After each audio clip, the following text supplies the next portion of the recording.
Hey guys, and welcome to another episode of UA Eats. I'm UA, and today, in the next chapter of our New York City steakhouse tour, we're going to be eating at the famous Hawksmoor, which is actually a steakhouse from the UK. Now, all the steakhouses we've eaten at so far have been legendary New York City steakhouses, some of which have been around for over 100, even 150 years. But Hawksmoor is actually a steakhouse from the UK. I believe it originally started in London, and it expanded rapidly across the whole UK. Most of their locations are in the UK, but luckily for us, they have one location in New York City. Now, I'm kind of excited for this video because I'm really excited to see what the UK take on expensive steak is.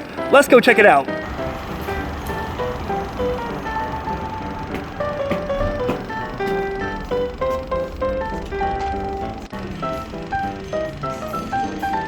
Alright guys, so we're seated inside Hawksmoor New York City location, and this is a really fancy place, guys. Now, the waitress told me that usually this place is pretty slammed, especially at nighttime. I came during off-peak hours on a weekday, so I can really show you the whole atmosphere uninterrupted. So not only does this venue look really cool, but everything here looks really delicious. They got all sorts of cocktails that they call sharpeners, really fancy looking starters like steak tartare, scallops, shrimp, Maine lobster, but of course we're here for the steak.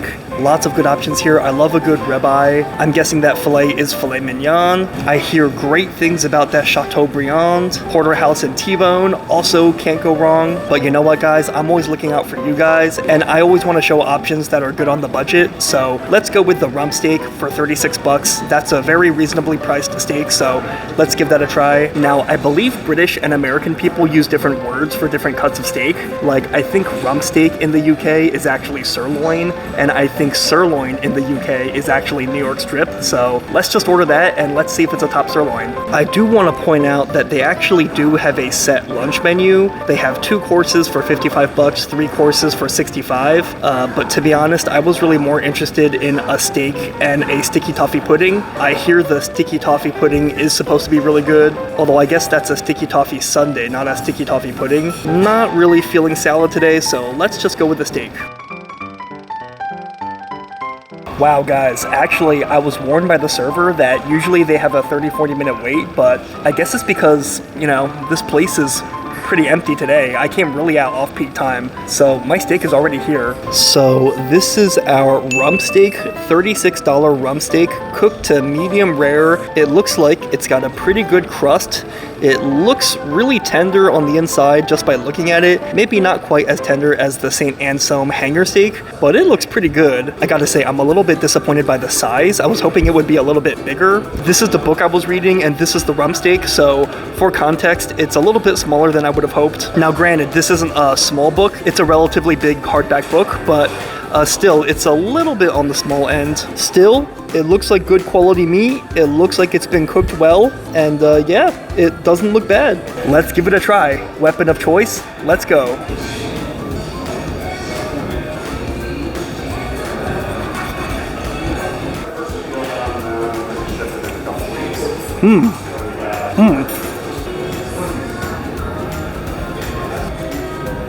Just look at that perfect pink interior. So juicy, so tender. Just look at that.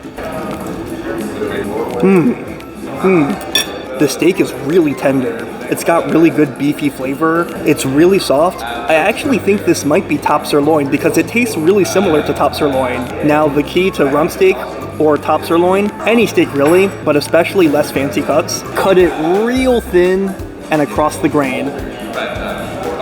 Oh, it just becomes so tender. It's almost like filet mignon. The crispy parts with the crust, excellent. You get that crispiness and that softness inside. It's to die for. I kind of wish they were able to get a crust all over the steak. Like, there's kind of like a big blind spot here, like a really disappointing non-crispy part here. You know, the middle part of the steak isn't quite as good because it doesn't have that crispiness, but the outsides are great. Honestly, these outside parts, just focus on these outside bits. Just focus on these corners that have maximum crust all over. Oh, that was just amazing. Honestly, the texture of food, game changer. It really is a shame that they weren't able to get a sear over the whole steak, and to be honest, if I lift the whole steak up, you'll see that there's a sear on one side, but on the other side, it's not quite as seared. It's a little bit more soft, so that's a little bit disappointing. It could have been crunchier all around, but it is what it is. Another thing I want to say too is that I did find the steak a little bit under-seasoned, to be honest. It could have used more salt, more pepper. In fact, more pepper in the middle may have helped with this crust, with this big blind spot. So yeah, it's a little bit bland, but the meat itself is great. Anyways, let's take a break from the steak for now. Let's try our dessert, which just came. Sticky toffee pudding. Now this is a classic British dessert. Warm sponge cake with vanilla ice cream, the softness and the warmness, and the harder cold ice cream. Perfect match. We had this at Gordon Ramsay's restaurant in Atlantic City and it was amazing. I've been in love ever since. Let's see how it is at Hawksmoor.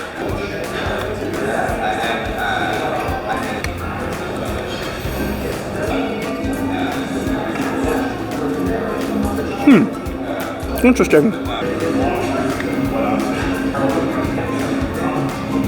This time we tried combining it with the ice cream. All right, take two. It definitely tastes objectively good. I mean, it's still sticky toffee pudding, so you know, I still really like that warm sponge cake, but to be honest, I think I've had better. I actually still much prefer the one from Gordon Ramsay's restaurant in Atlantic City. First of all, I feel like they did not give me enough ice cream. It really was just like a tiny nugget or almond-shaped piece of ice cream. Once you really start to scoop it, you see that there's not really that much. So the ice cream to sponge cake ratio, not so great. The sponge cake itself, this could just be me. The flavor doesn't really do it for me. It kind of tastes a bit like raisins. Maybe if you really like raisins, you'll like this, but I don't know. It kind of had like this preserved fruit flavor, like a really overpowering preserved fruit flavor. I would have wished it was a little bit more balanced. I've had better ones at other British taverns before, not just Gordon Ramsay's restaurant, but just eating at British taverns around the US. Personally, not my favorite. Let's take a few more bites of the steak though.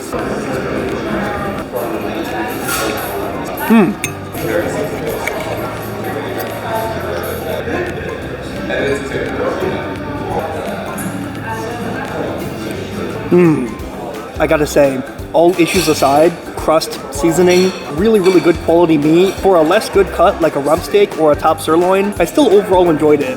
Let's go outside for some final thoughts. Hey guys, so I just wanted to share a few more thoughts about Hawksmoor, but to be honest, I thought Hawksmoor was only okay.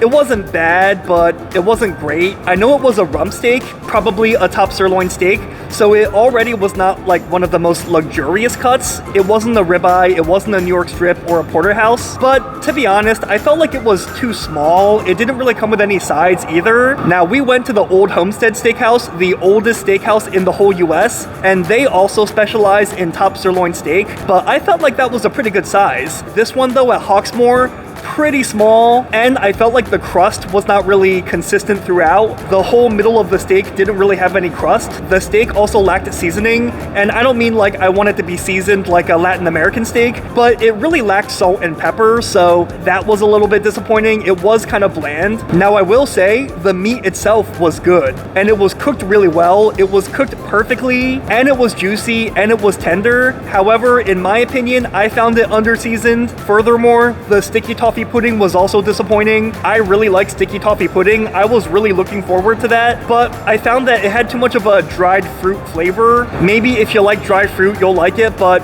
I didn't really like it. It wasn't really for me. And the ice cream that pairs with it to really balance out with the warm sponge cake, the ice cream was also way too small of a portion, so that was disappointing as well. Maybe I just have a really American palate. Maybe by British standards, that's the way it should taste. But in my opinion, it was overall only okay, and the portion was way too small for the price. They actually had a lunch special, but the lunch special was over 50 bucks. Not much of a lunch special in my opinion. And who knows, maybe I just ordered the wrong thing. Maybe I should have went with a ribeye or a porterhouse or a T-bone steak. This is a really popular chain of steakhouses in the UK. Maybe the UK locations are better. But anyways, if you've been to Hawksmoor, let me know in the comments. If I ordered the wrong thing, let me know that in the comments as well. What's your favorite steakhouse? In New York, in the US, in the UK, anywhere? Let me know in the comments because great minds eat alike. If you like my videos, make sure you like and subscribe.